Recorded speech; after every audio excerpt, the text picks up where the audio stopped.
后来因为邦桥幼稚园群聚感染的事件，互疫情规个紧张起来。全国已经有16个县市来宣布，中秋节大型的烘肉活动来停办，嘛禁止民众到户外来烘肉聚会，参这个灯仔卡拢袂使哩哦。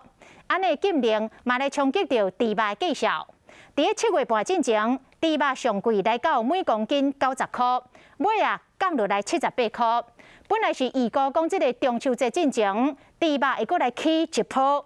但是即摆有真侪人拢不爱烘肉咯，所以这个起价幅度应该有限，讲可能每公斤会来到80块左右。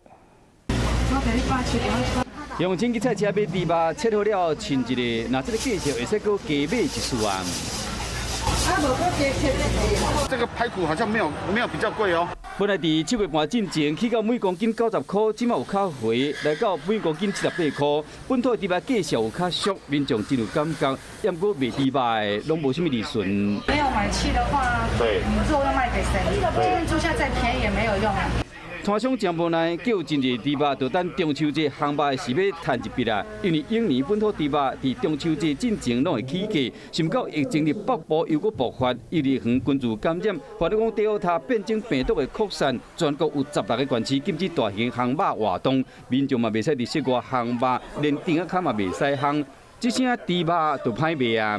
中秋节的时候，价格应该在78至82块这个区段这样，那也算是一个合理的价格。肉品市场表示讲，虽然禁止烘肉或者猪肉的销售量有减少，但过已经开学啊，依然有营养午餐的团体订单，所以讲估计中秋前本土猪肉价钱会小可起，每公斤差不多伫80块左右，袂起伤济。